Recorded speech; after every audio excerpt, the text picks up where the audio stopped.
LaRue out there. He's a high school basketball coach in Tennessee. So yeah, that's more southern than me, even though growing up in Iowa, you're pretty close to the South, because I've been on roads south of Des Moines, the capital city, and then I'll see Bible verses on billboards. It's like, yeah, that's very southern. They also tried dropping MTV from the cable TV lineup too. So yes, regularly scheduled jokes. I do like watching The Simpsons, and now I'm willing to watch other Fox shows because I'm just waiting for The Simpsons to come on. Just last night, the Tim Allen sitcom Last Man Standing was on. It's like, well, hey, this is pretty intelligent. I like intelligent comedy. And then an episode of Bob's Burgers as well. And I've seen Bob's Burgers before, although I usually don't pay attention that close. But this time I did, because when I like something, I really like something. In this case, what was it?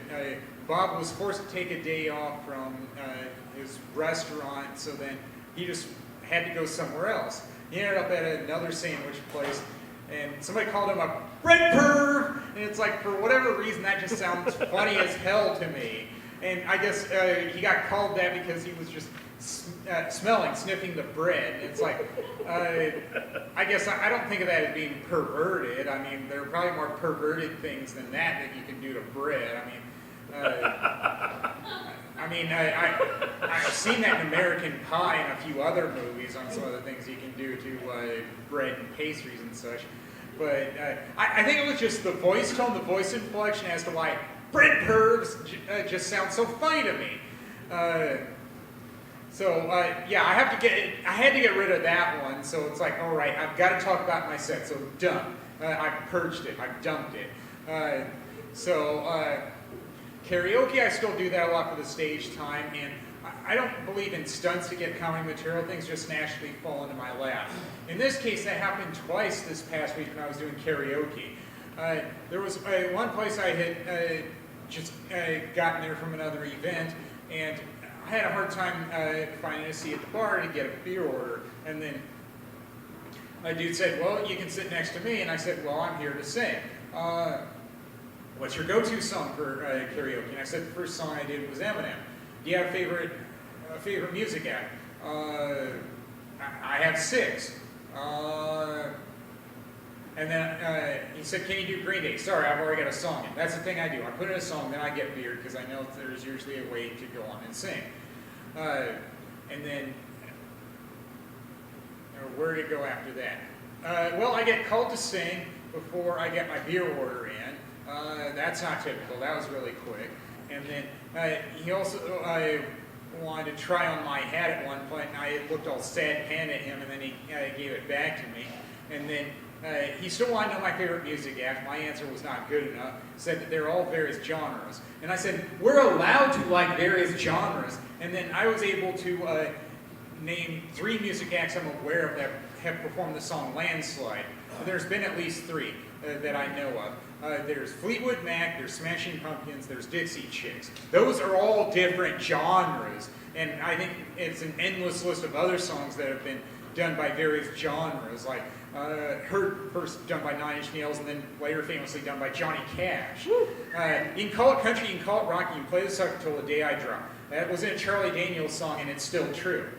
Yeah, that was one of the karaoke stories. And then the other one was, I was singing at a karaoke bar, and then I saw somebody I knew from the comedy circuit came in, and then at first he said he didn't want to talk to me because he was on a date. And the weirdest thing was, not once did I get introduced to his lady or hear her name, but at one point he did refer to her by an unflattering, vulgar, derogatory term. And it's like, yeah, that reminds me of older people wanting to call me Sonny. And I told them, my name's not Sonny. I have a real name. Get to know me. Ask me what it is. And my attitude is also, if I'm going to impress a lady, I'm not going to bring her to a dive bar. That was the other weird thing. It's like, to each their own, but I still don't understand some people. Yeah, that happened. And Still test scoring, that can still be weird at times. Where we changed a project and then I noticed that we have a hot mess in this project. I mean, she brings in a lot more stuff than most people do. I mean, I bring my lunch bag every day and that's it. I don't leave anything else behind.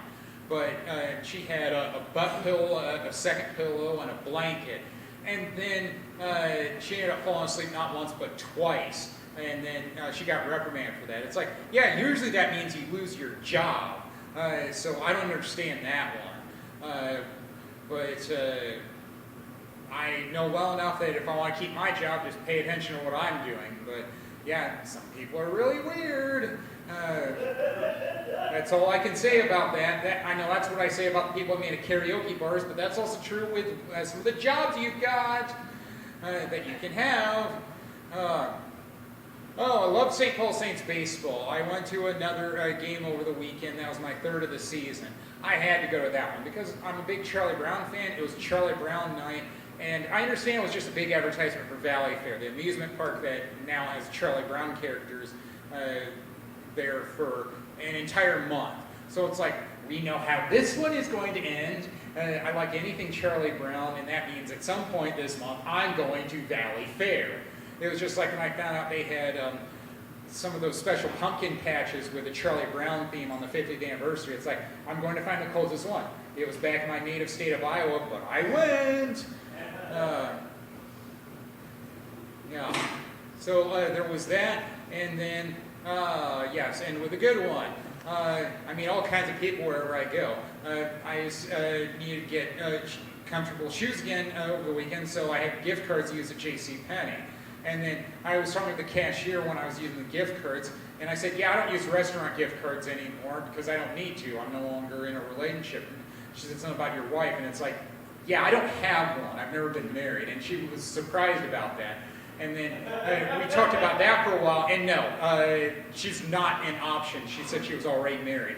And then another patron came up and said, you should be a comedian. And I said, I already am. I think that's the first time when a total stranger said that to me. But hey, at least they know me well enough. Oh yeah, gotta go. So bye.